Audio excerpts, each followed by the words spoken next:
এই ঝাউবনের প্রসিদ্ধ একটা ইতিহাস আছে। 1999 সাল থেকে 2000 পর্যন্ত আমি তখন এভিআরডিসি USAID প্রজেক্টে কাজ করি।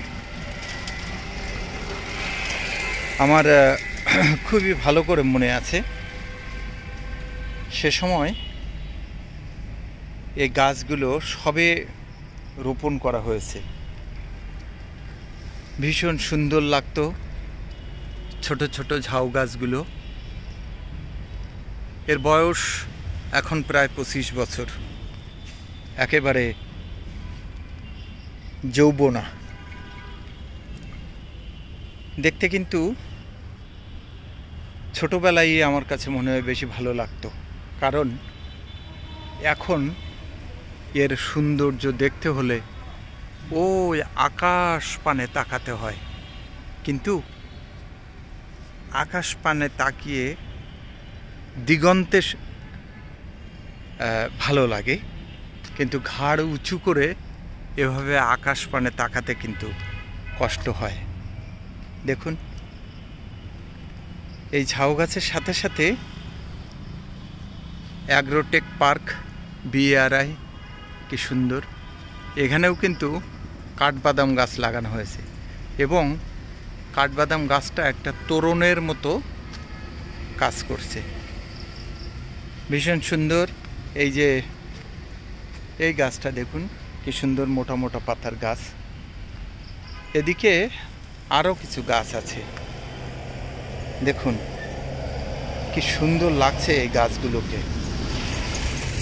আমরা এই যে ড্রেন দেখছি, ড্রেনের ভিতরের গাছগুলো দেখুন, এই অলংকারিক উদ্ভিদগুলো, এগুলো কিন্তু ভীষণ সুন্দর দেখাচ্ছে।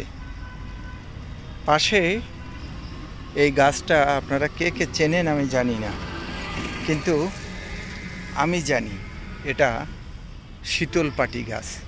আমরা যে শীতলপাটিতে শুই, সেই শীতলপাটি গাছ এটি।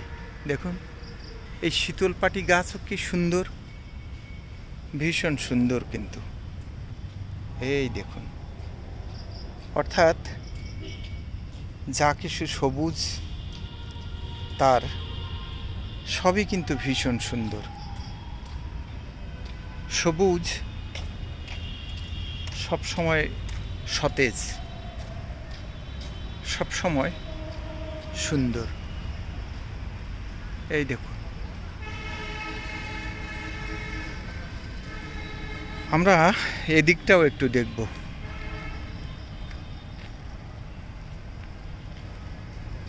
এটা দেখুন,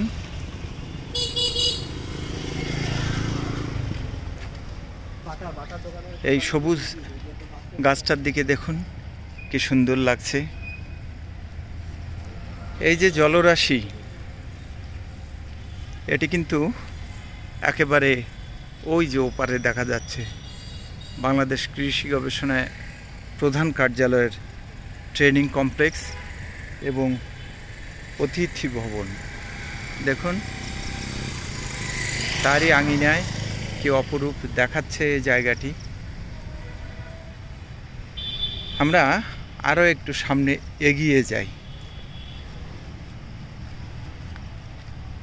এই দেখুন, সব কিছুই কিন্তু ভীষণ সুন্দর।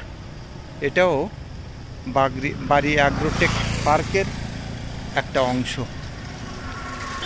আমরা আস্তে আস্তে অতিথি ভবনের দিকে এগিয়ে যাচ্ছি। এই দেখুন, এই যে সবুজ ক্ষেত, এটা প্রদর্শনী ক্ষেত। বর্ষাকাল, এখন এখানে আবাদযোগ্য তেমন কিছু নয়, তবে ধনিচা গাছ এখানে লাগানো হয়েছে। এগুলো কদিন পরে কেটে দেওয়া হবে, যাতে